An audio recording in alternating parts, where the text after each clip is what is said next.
Good evening and welcome to Chicago Tonight. I'm Brandis Friedman here in our Northwest Side studio. And I'm Paris Schutz, live outside the Kenosha County Courthouse in Kenosha, Wisconsin. On the show tonight, just takes one person to kind of start it all, and it's nerve-wracking. We're live in Kenosha, Wisconsin, as residents await a verdict in the murder trial of Kyle Rittenhouse. I do not support this process in which we are doing this. Controversy over the Chicago Police Department's gang database at today's City Council meeting. He has disgraced himself and disgraced the department.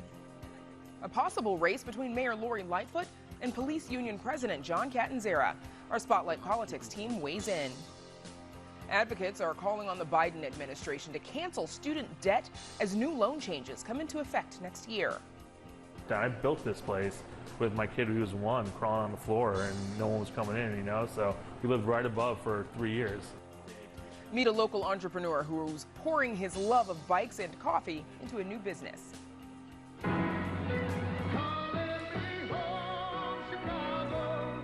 Jeffrey Baer on Chicago's elusive search for an official song in tonight's Ask Jeffrey.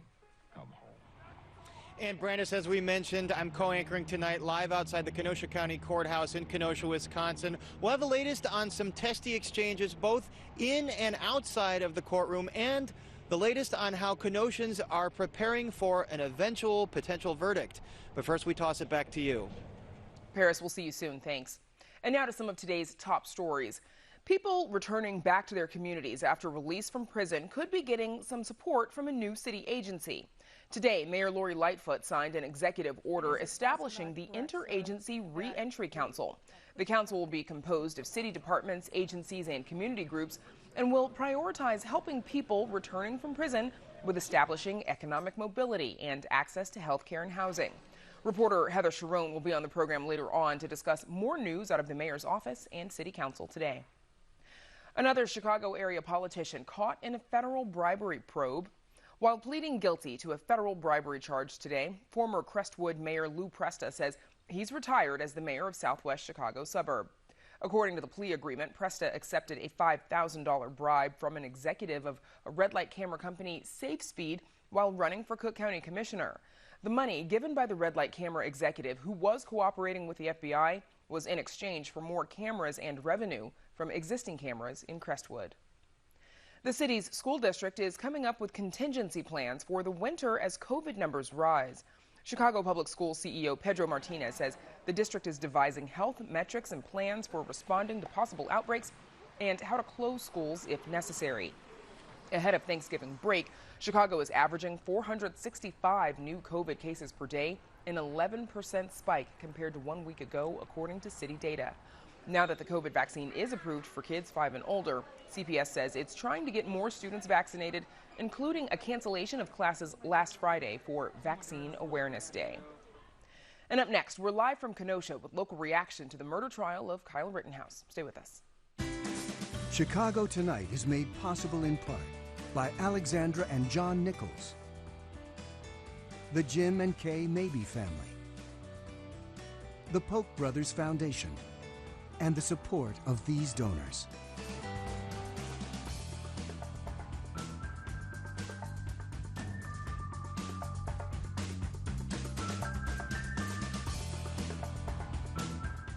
Jurors in the murder trial of Antioch native Kyle Rittenhouse have completed 2 days of deliberations without a verdict. It comes as tensions heat outside the courthouse in this nationally and politically charged case. Paris has more now from Kenosha. Paris. Brandis, jurors have gone home for the evening. They'll be back here for day 3 of deliberations tomorrow at 9 a.m. No verdict yet. Obviously, some demonstrators still left on the courtroom steps behind me in the Kenosha County Courthouse. And the big action inside the courtroom this afternoon centered around video footage, specifically the quality and the resolution of video footage. Defense attorneys asked the judge to declare a mistrial, arguing that prosecutors sent them drone video that was lower resolution than what prosecutors had access to themselves. Now, the prosecutors argue that it was a function of sending the video file via email as defense attorneys had suggested. Now, Judge Bruce Schrader, whose rather eccentric comments and actions have also received public scrutiny, defended his decision not to rule yet on that motion for a mistrial. I haven't even had a chance to read the motion to dismiss. I just got it yesterday, and I really think before I rule on a motion, I should let the state respond. So why anyone would think that it's odd for the judge to sit on a motion to dismiss, I have no idea. And the judge also had some strong reaction on the bench today to some of the criticism and scrutiny that he's received in the public for the way the trial has proceeded. And this comes as demonstrators make their voices heard outside the Kenosha County Courthouse. Kyle Rittenhouse now faces 5 counts in the deaths connected to the deaths of those 2 young men, the injury of the third. The most serious count, of course, is intentional homicide with a max sentence of life in prison. Demonstrators and agitators got into various arguments, all in view of the media. Kenosha police announced 2 arrests today for disorderly conduct and battery, a 20-year-old male and a 34-year-old woman. There was also a far-right protester here this morning who was brandishing a rifle. We do know that this case has inflamed partisan divisions nationally. Some believe Rittenhouse should be convicted of murder, while others believe that he was acting in self-defense and prosecutors shouldn't have brought the case. For this young man to walk down the street with an AR-15 and shoot 3 people, killing 2 of them, is inexcusable. He had no reason to shoot them, except he wanted to be a vigilante. He erased a judgment and charged this innocent young man that was defending his life in a life and death situation. It's an American right. We all have it. Kyle had to use it. And all this plays out as Kenoshans are on edge, given the chaotic scenes from last summer. If you go downtown about 2 to 3 blocks from the courthouse, it's a normal day. The governor has called in 500 members of the Wisconsin National Guard, but they're not visible anywhere around the center of town. We're told they're stationed out on the periphery just in case things get tense here. And residents say they are hopeful that the city is prepared and that the verdict does not bring the same unrest that the shooting of Jacob Blake did over a year ago. Well, they do have the 500 people with the National Guard ready to go. Last time we weren't in that position. And so if it's necessary, yeah, we can have them here. And I hope it's not necessary. But I think that between that and what the local law enforcement has done, I think we're in pretty good shape. Most of the Kenoshans aren't out here. And some of these folks are out from outside of the city. Some of them I've already earlier listened. But Kenosha has a wide range of feelings. Right now, presently, I think they're hopeful, probably a little frightful, especially after what we went through 1 year ago. And we haven't really seen a lot of boarded up windows on businesses this time. Some local shop owners told me it's business as usual right now. We're carrying on just as normal, while others, a local bar manager told us she's proceeding with caution, worried about more damage in a town that is still healing from the battering it took over a year ago. I was here when we had all of our windows boarded up and the city went up in flames, basically, and I hope that we're more prepared this time, and I think we are, but anything can happen. You never really know. I'm on Facebook and I'm on YouTube and I'm looking up the trial and I'm trying to make sure that things stay calm. Again, day 3 of deliberations tomorrow. Most of the demonstrators have gone home for the evening, and we will be back here later in the show with more on how Kenoshans feel about their town being at the center of the national spotlight once again. But Brandis, we toss it back to you. Paris, thank you. A divided city council has voted to give the Chicago Police Board the power to remove people from the police department's gang database. Now, some alder people are critical because the vote comes as the rules governing the controversial system have yet to be finalized. WTTW News reporter Heather Sharon joins us now with more. So, Heather, give us a sense of what this vote means for the grand scheme of reinstating the gang database. Well, it addresses one of the biggest complaints about it, that it was impossible to know whether you were in the gang database or to object to that designation and to have your name removed. And that was a central complaint outlined not only by former Inspector General Joseph Ferguson, but also a lawsuit, a class action lawsuit that prompted the city to make significant changes. Now, we know that that fell disproportionately on Black and Latino Chicagoans. 95% of the 135,000 Chicagoans listed in that database in 2019 were Black or Latino. Okay, so Alderman Ray Lopez, he spoke on why he voted no. Here he is. Supporting a refined and useful gang database is something that I personally believe in. But I have an issue with what we're doing here today, because we're putting the cart before the horse and saying we're going to come up with an appeals process before we know how you even get involved in the process to begin with. So Heather, why is this a separate ordinance and not part of the larger conversation on the rules governing the database? Well, the city council does not have direct authority to set policy for the police department. That is the purview of Superintendent David Brown, and he quietly released new rules for what they're calling the Criminal Information Enterprise System. And that was released on Friday. So it lays out those rules, but those rules won't be final until at least November 29th, which is when members of the public have to weigh in on those rules. So Alderman Chris Taliaferro, the chairman of the Public Safety Committee, said, why not do both at the same time? But that's why you saw 18 aldermen vote against it, because they said, we just don't know how people get listed in the database in the first place. So it's too soon to be talking about how to help them get out of the database if a mistake has been made. And to that end, what would be the process for someone to remove themselves from the database? Well, what the current policy lays out, which is of course subject to change, is that somebody would have to go to either police headquarters, a city clerk's office, or a police district station around the city and inquire as to whether they're listed in the database in the first place. And I think this is going to be a subject of significant controversy going forward, because there is no rule requiring the police department to notify any Chicagoan that they've been included in the database. So once they find out if they're in the database, they can then ask the police department to remove them. And if the police department refuses, they can now ask the Chicago Police Board under the ordinance that was approved today by the City Council. Okay. And, of course, as you mentioned, Heather, the last gang database was found to be ripe with abuse and disproportionately targeted Black and Latino Chicagoans. So how are, the CPD and City Council members, what are they doing to make sure that, the new system doesn't commit more harm?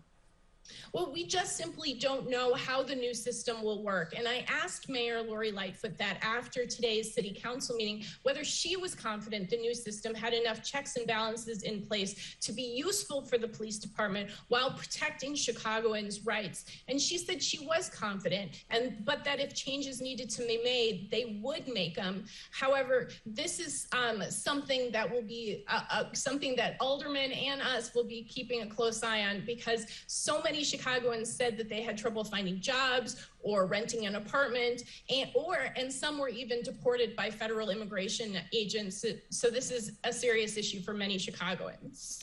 Of course. Okay. Thank you, Heather. And of course, we will see you again a little bit later in the program for our Spotlight Politics. Thanks, Brandis. And you can read Heather's full story on our website. That's WTTW.com/news. Advocates are sounding the alarm on another potential financial cliff approaching in the new year. The student loan debt crisis now up to $1.7 trillion. Many federal loan borrowers were temporarily relieved of repayments during the pandemic, but they're set to resume on February 1st. And while the Biden administration has made sweeping changes to the Public Service Loan Forgiveness Program, there is no movement on canceling student debt. Joining us to discuss the student loan debt crisis is Cody Hunanian, Executive Director of the Student Debt Crisis Center. Cody, welcome back and thank you for joining us again. So we know that the Biden administration has announced that they would expand the Public Service Loan Forgiveness Program. What kind of changes are in the works there? Yeah, so Brandis, thank you for having me today. These updates are really important. So the Public Service Loan Forgiveness Program is designed to erase the student loan debt for people who work as teachers, nurses, social workers, and other public service workers in nonprofit and government spaces. But for the last decade, the program hasn't worked as intended, and we see way too many borrowers not get the student debt they were promised to by law. So the way that this expansion is working is that it's going to ease the rules and make the application process much easier for student loan borrowers, so that the people that expected to have student debt forgiven after 10 years of committing service to their communities will actually get that relief. It's a really big win, but it's only a temporary fix. So we're really rushing to get people applied as quickly as possible. You say the program hasn't worked as it's intended. What's gone wrong? Yeah, so we have a whole generation of public workers who, made personal sacrifices and made personal decisions as far as their career and their finances based on the expectation that their student loans would be forgiven after 10 years. But because of these tiny technicalities as far as what type of loan someone has or what type of repayment program they sign up for, has blocked tens of thousands, maybe even hundreds of thousands of individuals from getting the relief they expected. So this new waiver, this new update that's been passed at the Department of Education in the last month, would make it so that anyone who has a federal student loan and has made a payment while working for a public service employee will have that time count towards student loan forgiveness. So, Cody, what kind of concerns do you have about student loan repayments resuming in February? Yeah, Brandis, I'm glad you called it a financial cliff, because that's exactly how I see it. On February 1st, tens of millions of Americans are going to be sent back into student loan repayment. We have never in the history of the country seen a financial situation like this, where millions of accounts for a financial product will have to be turned on. It's an unprecedented moment. And beyond that, we just surveyed over 33,000 student loan borrowers across the country, and 9 out of 10 of them told us that they are not ready to resume student loan payments because they're not financially secure enough. So this pandemic, it's not over yet, and the economic harm caused by the COVID-19 pandemic, it's certainly not done. And so we need to continue to pause student loan payments. And frankly, we actually need to permanently cancel student debt so that we can lift the burden off the backs of Americans once and for all. And let's get into that survey from your organization. So you say among employed borrowers, 89% said they are not ready for loan payments to resume. 88% say that they depended on COVID-19 relief for their loans. 45% say they have poor financial wellness. And 21% say they will not be financially secure when payments resume. And Cody, as you just said, your organization, along with others, have called for canceling student loan debt. How would that impact the economy, let alone the borrowers? Yeah, that's a great question. So, first on the survey, I think it's really important to point out that what we found this time around, this is our 4th survey during the pandemic, was that borrowers are back to work. 2/3 of them told us that they're fully employed, and yet their financial situation still makes paying student loans and affording their other bills incredibly challenging. What that tells us is that student loan debt is a harbinger on the economy. It prevents people from fully participating in the economy. That means buying homes, purchasing cars, starting small businesses. Student loan debt isn't just an extra weight through the pandemic. It is something that's holding our entire economy back. So if we can cancel the debt, we can wipe the slate clean for millions of Americans, we will see people have their full potential unleashed. They'll be able to invest in themselves, invest in the economy, invest in their families. And not only will those borrowers benefit, all of us in America will benefit, because we will have lifted up tens of millions of people who can participate more fully. Now, about 45 million people they collectively owe, as we mentioned, $1.73 trillion in student loan debt. What do we know about how Black and Latino borrowers in particular are impacted by student loan debt? Yeah, that's a great point. We cannot not talk about the racial equity piece. It is so important.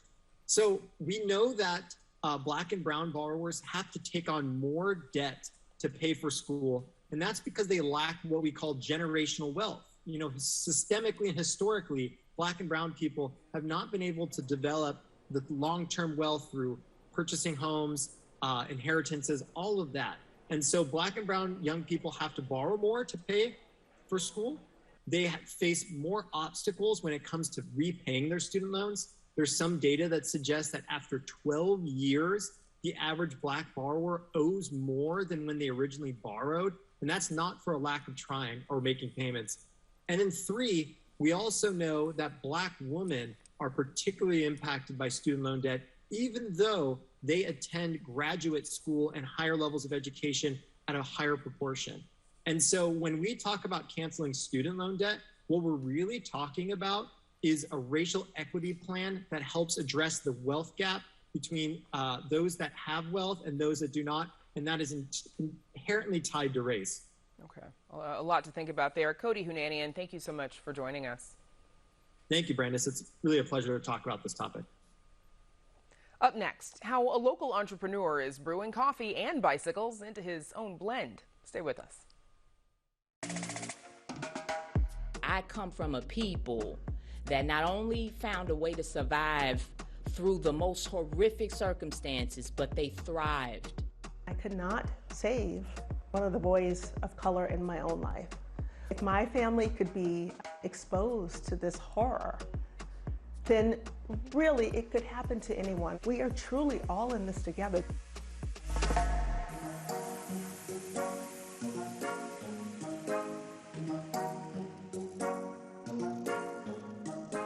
And there's much more ahead on the program, including pushback on the mayor's pick to lead the Civilian Office of Police Accountability.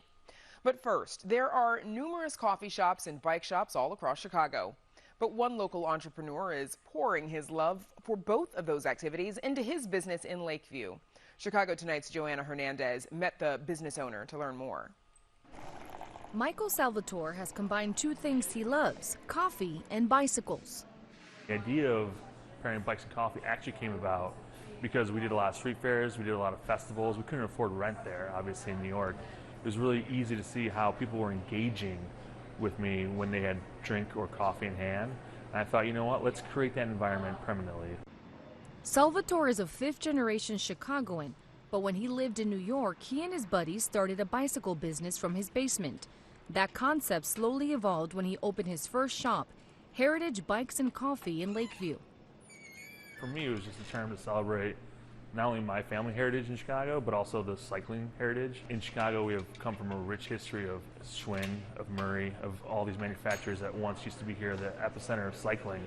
The mashup is pretty simple. Customers can come in and enjoy a cup of coffee while checking out a variety of custom-made bikes. There's also repair assistance, or just come in, sip a cup of Intelligentsia coffee, and hang out. What's cool about it is that you come in as a customer, and you ride all the bikes. We have 5 different models. You can see all the frames up there. But you ride the bike, you pick which one, or you work with a mechanic to pick which one that works best for you. And from there, you build it out. What started as a small coffee and bike shop in 2012 has grown into its own brand. We have this space here, and actually during COVID, we expanded, so we used to have an office here. We turned this into the bike room. The bike room used to be right here. This used to be an office and some seating over there, but now, because of the bike demand actually this past couple years, we've had to expand the bike room. Despite the hardships of the pandemic and the supply chain challenges, Salvatore has managed to stay afloat, opening other businesses around the city. We started with this. This is our moment. This is our big bang. And from here, we created a bunch of little universes that we have all over the city, from little coffee shops to big coffee shops to bars to diners. So it's become a hospitality company on its own, which is super exciting. But it's the essence of the shop that Salvatore says makes it special, paying homage to his roots. These old record players are from my parents' basement, from my great-grandparents who lived in Chicago. They're just building dust in the basement of my parents' house. Does it make you feel good when they're like, yes, this is Totally. what I It's want? unbelievable. I mean, I still can't get over the fact that people actually buy the bikes that we make, which is super cool, and I'm always appreciative of it. Another cool thing is, speaking of my proven heritage, we actually got this done. This is based on a proving design from the northern part of Peru, my mother's from. Oh. So we put it on here, and we're actually making our first run of bicycles made by hand in Lima. Wow. Yeah, so they're coming over here early next year. It'll be our first kind of outside of Chicago made bike. Salvatore is now proud to set roots in his hometown and locally manufacturing one-of-a-kind bikes, hoping to inspire others to start riding a bicycle. It's never been about the performance of a bicycle for me. It's always been about the lifestyle of a bike. And I think that's what carries on in what we're trying to do. I know how to do that, yeah. Yeah, I kind of do that. For Chicago Tonight, I'm Joanna Hernandez. And in addition to Heritage teaming up with Intelligentsia to create a roast for the brand, Michael Salvatore says he's looking forward to expanding the concept of enjoying a drink while shopping. Still to come on Chicago Tonight, how local Kenosha leaders are trying to turn national attention into a positive look at the community. Andrea understand she's got to explain herself, and she's got to apologize to the family. Mayor Lightfoot stands by her nominee to head the Civilian Office of Police Accountability as alderpeople block her from the job.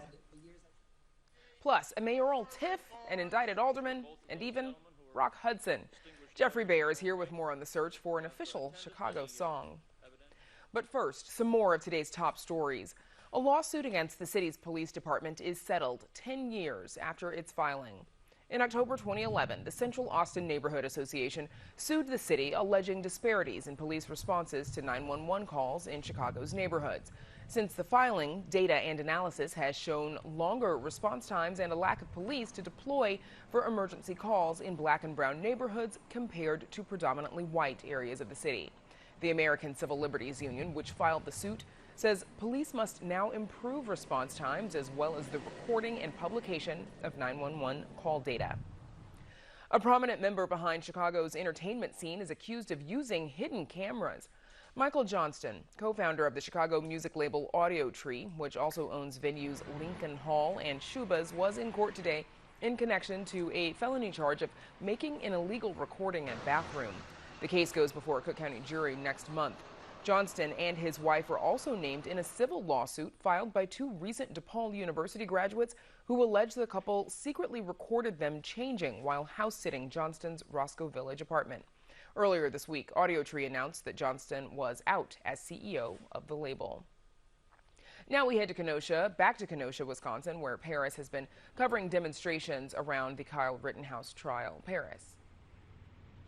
And Brandis, most of those demonstrators are gone at this point. As you heard some residents say earlier in the show, they don't believe that most or any of those demonstrators are actually from Kenosha. So about 4 to 5 blocks away from the courthouse, Kenosha residents held their own afternoon event to try to call attention to issues of importance to them.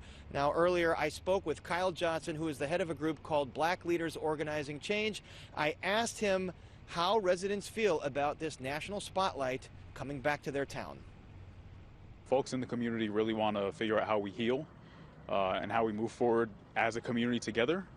We know oftentimes when cameras get involved, there can be folks that come in from outside the community because they want to get attention. And really, we're figuring out how we reimagine our community, how we make this a better place for all citizens in Kenosha. And hopefully that can reverberate around the state and around the nation. And what are the big issues that you're focused on or that you want on the minds of public officials? The things that we're really hoping to address are things like affordable housing and homelessness. We want to, reinvest in a refocus on our education system because we need to invest in our next generation. And the last thing is really focusing on demilitarizing the police.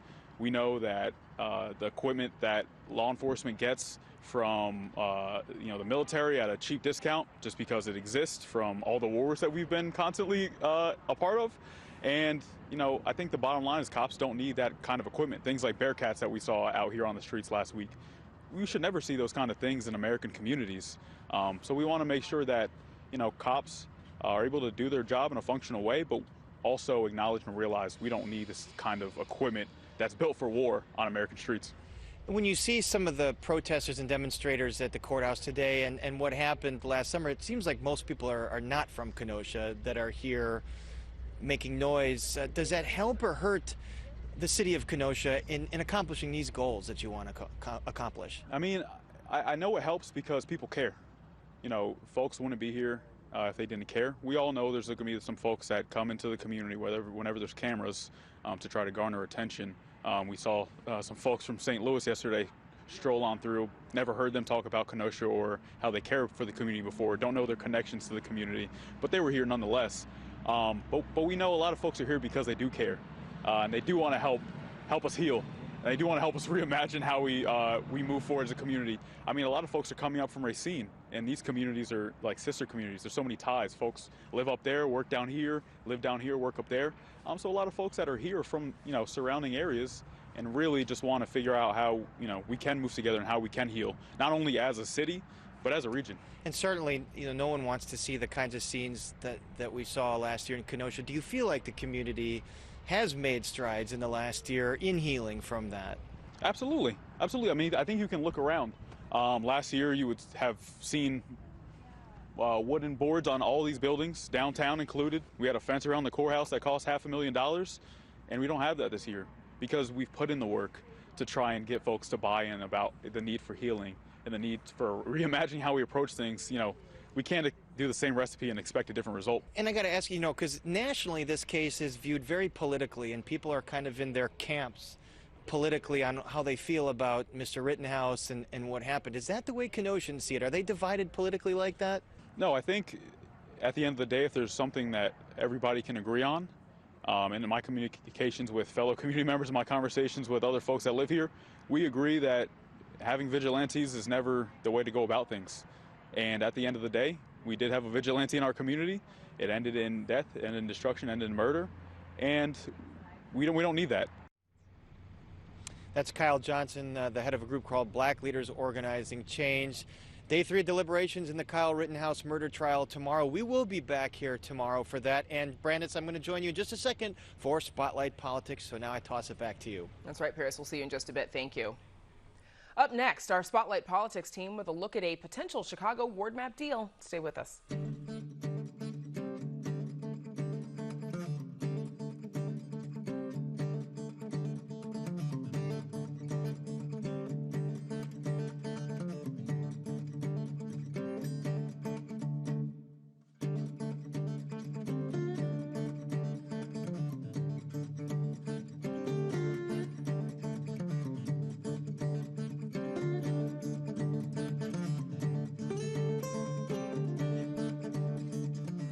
The mayor's choice to lead the Civilian Office of Police Accountability has caused some controversy with city council members. That and much more in Spotlight Politics. Joining us are, of course, Heather Sharon, Amanda Vinicky, and Paris Schutz. Welcome back, team. So we know that Alderman Ray Lopez, he blocked Mayor Lori Lightfoot's nomination of Andrea Kirsten from becoming from interim COPA chief to the position permanently. This is after COPA recommended that slain Chicago police officer Ella French be suspended in a report that was finished months before French was killed in the line of duty. So Heather, let's start with you, please. Alderman Lopez sent the Kirsten nomination to the Rules Committee for further debate. We all know that that's where measures go to die. Is her nomination, is the mayor's nomination going to be defeated there? Well, it could be, and we asked Mayor Lightfoot about that after the city council today, and she said that she picked Andrea Kirsten because she was the best qualified of the people who applied and that she had her full support. But she also said that Andrea Kirsten is going to have to apologize for including Ella French's name in that report, which, as you said, was completed in April. Ella French was killed in the line of duty in August. And this report we saw last week because that was when Superintendent David Brown acted and announced that he was seeking to fire the sergeant who was in charge of the raid at Ann Jeanette Young's apartment. Of course, we all remember that images of her left naked and begging for help while she was handcuffed. So that's where this all comes from. We will have more on this story tomorrow. Andrea Kirsten is scheduled to address the Chicago Police Board, and I expect her to address these issues then. Okay, more to talk about then for sure. Meanwhile, there was a separate proposal, Heather, from Alderman Lopez that Alderman Jason Irvin blocked to change COPA's rules to prevent them from suspending a deceased officer. Why did Alderman Irvin block it? So Alderman Irvin is a close ally of Mayor Lori Lightfoot. So this was no doubt a little bit turnabout is fair play. But also Alderman Lopez's ordinance wouldn't have really affected this issue because, again, the report was completed in April and Ella French sadly was killed in August. So this report, and I expect that Andrea Kirsten's going to make this point tomorrow, is going to say we had no authority to go back and change this report. And in fact, doing so could sort of complicate the integrity of our investigations. So it's very complicated. And there's no doubt that aldermen like Raymond Lopez have seized on this issue as a way to really sort of complain about COPA, which has just a full deck of alleged police misconduct that it's examining, including the Anjanette Young raid, which of course was a major controversy. Okay, so moving on. Did the Latino caucus chair offer a city ward map deal to the chair of the Black Caucus on Chicago Tonight last night? Take a look. From the Black Caucus can draw 18 wards legally and allowing the Latino caucus to have 15 seats. That is something definitely we would be willing to entertain. This is the first time that my colleague has stated what he has stated, and that's a challenge. And I'm going to ask my cartographers to see if they're able to meet the challenge that he has put on the table. Now, Heather, back to you. Does the remap math add up there?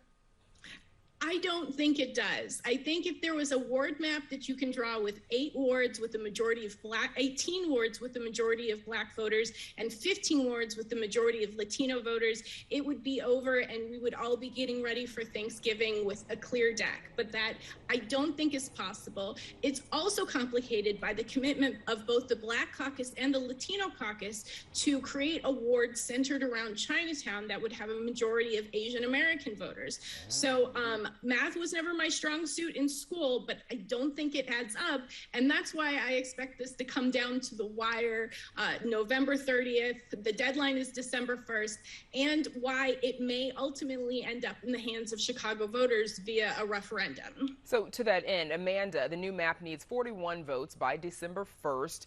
Is it possible that they won't reach an agreement?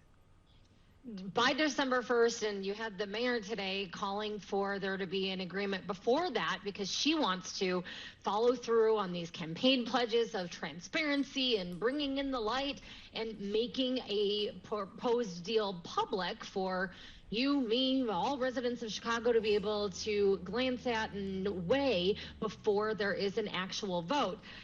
It's hard to predict what, of course, the city council members are going to do, but I would say they are going to have the notion of passing this to a referendum means that they're going to be giving up control. So instead, you have both sides fighting super hard and publicly trying to tell their own constituencies, which are not just the voters and residents, but anybody who's politically involved. They're fighting really hard, but they're going to do their darndest to get a deal by then so they do not leave it to voters / to chance. Okay, so Paris, bringing you in, it seems like, if there's an agreement about adding an Asian ward for the first time, but with the Black and Latino caucuses, still wrestling over their own interests, how can they add an Asian ward, and who would have to be drawn out? Well, I would probably come at the expense of wards with majority white voters or white ethnic voters. And there's a couple other unhappy campers here with the map that the Latino caucus has put forward. One of them, 14th Ward Alderman Ed Burke, because allegedly in this map, the remaining white part of his ward would be drawn out, and it would be almost entirely Hispanic. It's majority Hispanic right now, but he doesn't have a very strong support base in the Hispanic community, so it would make re-election very tough for that 14-count indicted Alderman Ed Burke. And then there's 34th Ward Alderman Carrie Austin, also under indictment. She would be completely drawn out of the 34th Ward. So those are some of the individual unhappy campers that are also probably trying to hold this up a bit. Okay, so Chicago Police Union boss John Catanzara, he quits the CPD during his own termination hearing. Here's what Mayor Lightfoot said about it on our show Monday. It's not surprising to me at all that John Catanzara saw the writing on the wall. He has disgraced himself and disgraced the department, and I think that there was a very strong case that was going to be made against him. So it's not surprising to me that he didn't want to face accountability for his own conduct.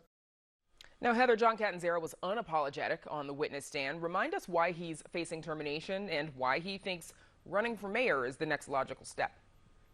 Well, John Catanzara was accused of making obscene and bigoted Facebook comments. He targeted Muslims, and he targeted people who were protesting police misconduct. He was also accused of filing a false report against now disgraced former police superintendent Eddie Johnson. And I keep reminding people this was actually the third time that the Chicago Police Department had tried to fire him. So this was really the end of a long, checkered career, but he's not going anywhere because he's still president of the police union, and he has political aspirations. So Paris, Catanzara, he also wrote, quote, "Finally, let's go Brandon," in the remarks section of his retirement paperwork. What does that mean? Well, the "Let's Go Brandon" thing, I think I don't have to go into the derivation of that meme. It's a meme that is a euphemism for F Joe Biden. So folks that don't like Joe Biden, it's popular in right-wing media circles and social media. So it proves that Mr. Catanzara is a very active consumer of that kind of media. And he's also trying to spin this whole situation as a positive for him because it does seem like the writing was on the wall. And rather than get fired by the police department, he's going to say, hey, I'm just going to go on my own accord. Okay, so here's what Mayor Lightfoot, here's what she said about Catanzara running against her. It would be a gift. In all seriousness. In all seriousness, it would be a gift. If he would run. Let him run. I'd have a lot of fun with that. Let him run, she said. Amanda, so if he does run against Mayor Lightfoot, what other kind of voters might he attract besides some cops? I mean, let's be clear. So first of all, Lightfoot, not particularly popular right now, but yes, in comparison to Catanzara with most of the Chicago public, I do think that she would probably have some fun, if you will, during political debates if that were to actually be any sort of matchup.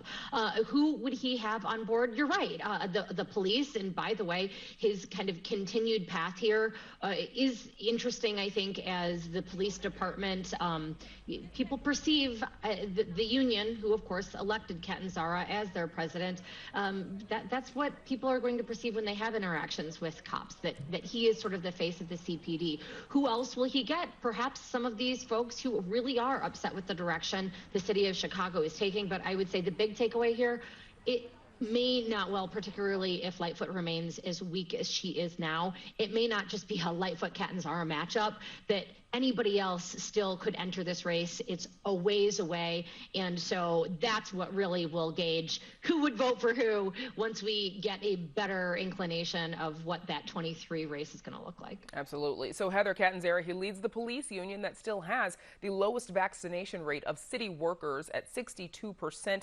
What does that say? And remind us, what's happening with the FOP's battle with the city over the vaccine mandate.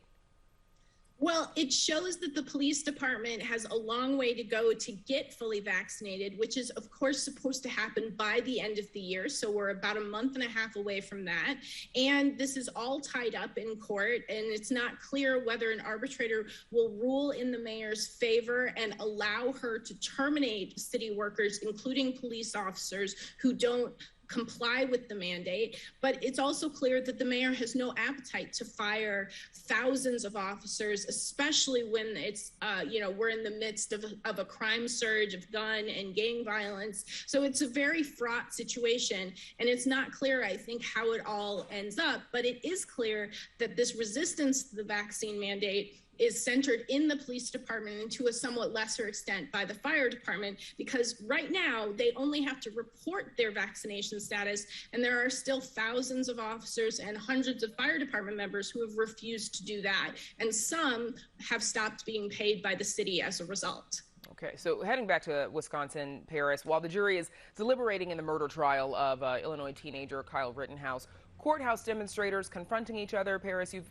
been covering this for us today. How concerned are folks about violence following the verdict? They're concerned, but I think to a T, the residents feel that they have a better plan this time to keep things in control. The National Guard has been called, but as you notice, they're not anywhere around the courthouse. They're not visible here. There isn't fencing up because perhaps people worry that that would agitate people even further. But it's really interesting, as you heard residents say, a lot of people here demonstrating do care about the case, but then I think you have a group of folks that are from the outside that the case is kind of secondary, and you'll have like a Black Lives Matter protester and a right-wing militia type of protester jawing at each other, and then a bunch of people go up with cameras and iPhones to try to record it, and you see people streaming their own YouTube shows or their own Periscope shows, and for some of these people, it appears like the trial, the case is kind of a means to advance their own brand, get more followers, go viral, and that's kind of like the bad faith element of what you see, in addition to folks that truly are here that do care a lot about the specifics of this case. So it remains to be seen what we'll see tomorrow, but we'll probably see more of that. Of course. So an armed Illinois man was demonstrating with a semi-automatic rifle. Tell us what Kenosha County sheriffs told so-called quote-unquote Maserati Mike. Yeah, the law enforcement came up to this gentleman who was walking around with a rifle and body armor and camo, and I don't know what they said to him specifically. He left. He did return later, and he was kind of trolling up and down the sidewalk outside the courthouse, not really saying anything. So I didn't I didn't ask him any questions. I don't know really any more about that, but clearly whatever the law enforcement said to him, walking around here with a rifle is a very provocative action when you've got people whose emotions are running high.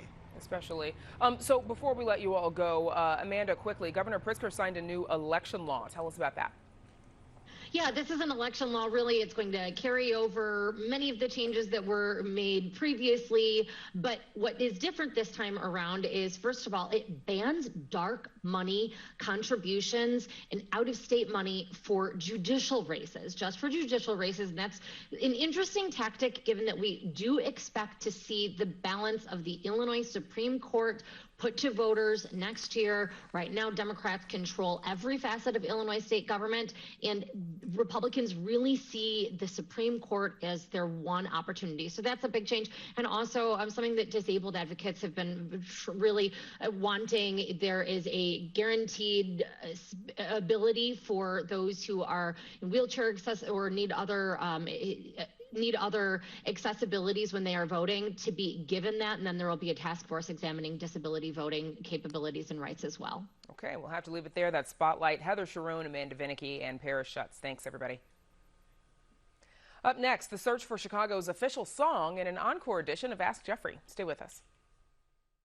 Ask Jeffrey on WTTW is made possible in part by Binny's Beverage Depot. Since 1948, Binny's has remained local, family-owned, and dedicated to helping you celebrate the best times in your life. Binny's Beverage Depot toasts Chicago's proud history and its people. Since 1948, Binny's has remained local, family-owned, and dedicated to helping you celebrate the best times of your life. A contest meant to inspire civic pride gets knocked off course after accusations of political scheming. But hey, this is Chicago. Our resident crooner, Jeffrey Bear, is here with more on the city's rocky search for an official song in this week's Ask Jeffrey. This one should be good, Jeffrey. I'm looking forward to it. You'll never get this song out of your head. Oh, great. So when Mayor Jane Byrne was in office, I composed a song for an anthem contest held by the city. Last year, I created a new arrangement and recording to give Chicagoans a boost during the pandemic. What can you tell me about the original contest and the search for a Chicago anthem? And that question comes to us from Edgewater.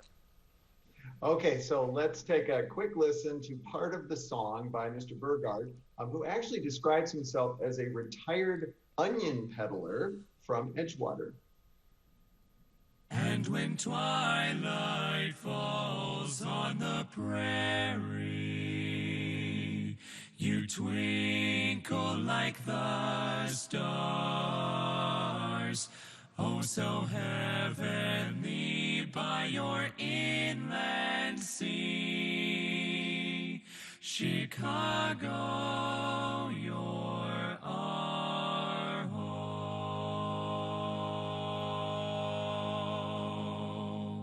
What harmony. I got goosebumps. About it. Like a little circle. That's beautiful.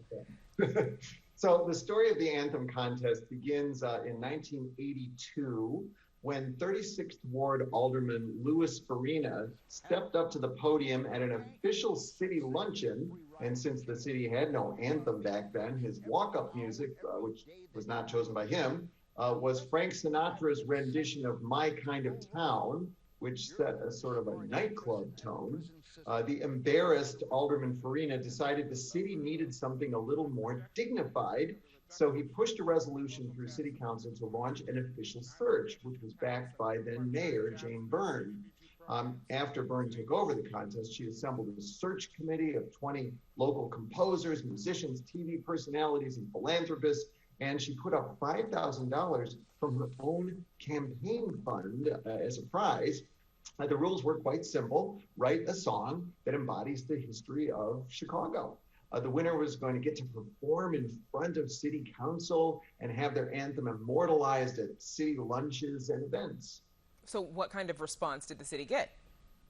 Overwhelming. If you could believe it, the city ended up receiving more than 2,000 submissions, ranging from polka to mariachi to blues, and apparently there was quite a range of quality as well.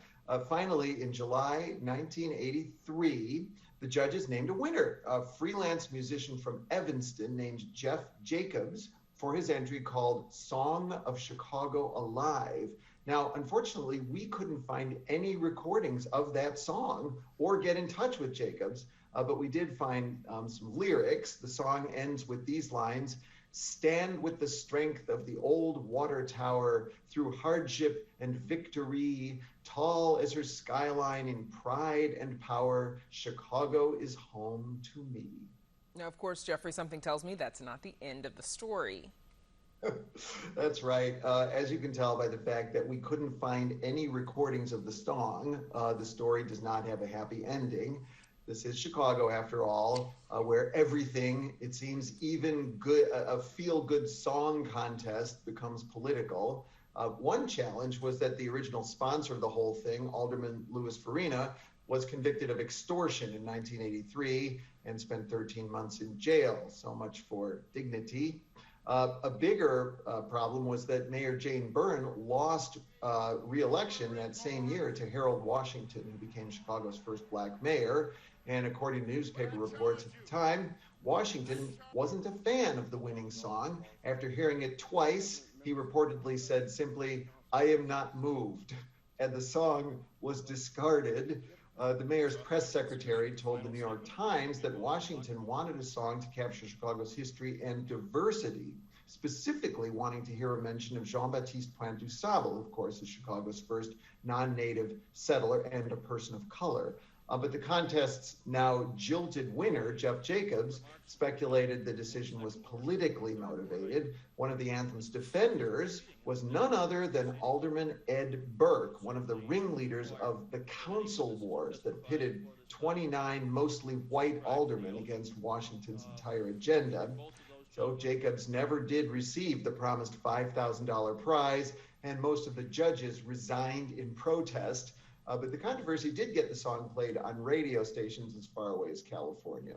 A lot of Chicago classics in that story, Jeffrey. So the whole thing then seems like a bit of a debacle. Yeah, indeed. And I should note that this actually wasn't the last search for a Chicago anthem. In 1985, Chicago's Tourism Board sponsored a contest. The winner, titled Calling Me Home Chicago by Paul David Wilson, received substantial play on the radio as a single, and it even was featured in a city commercial starring the one and only Rock Hudson.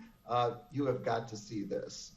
Chicago. And no matter where I've been, where I'll go, you keep calling me home.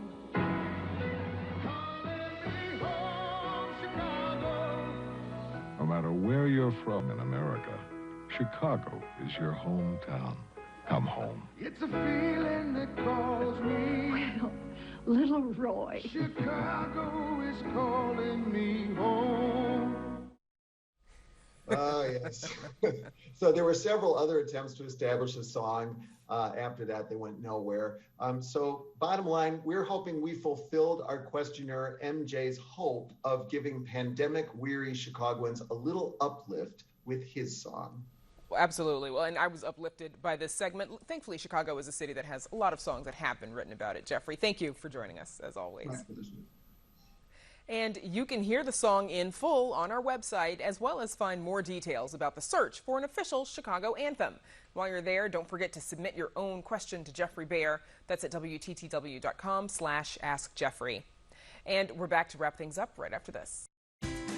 Chicago Tonight is made possible in part by Alexandra and John Nichols, the Jim and Kay Mabey family, the Polk Brothers Foundation, and the support of these donors.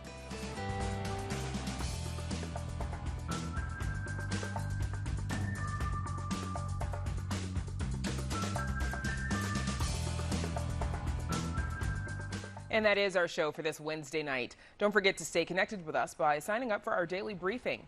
And you can get Chicago Tonight streamed on Facebook, YouTube, and our website, WTTW.com/news. And you can also get the show via podcast and the PBS video app. And please join us tomorrow night live at 7. A currency exchange turned hub for Southside creatives. We cover that and other small businesses in Washington Park for our In Your Neighborhood series. And a local photographer documents Native American people and traditions for future generations. Now, for all of us here at Chicago Tonight, I'm Brandis Friedman. And I'm Paris Schutz. Thank you so much for watching. Stay healthy and safe, and we'll see you again tomorrow.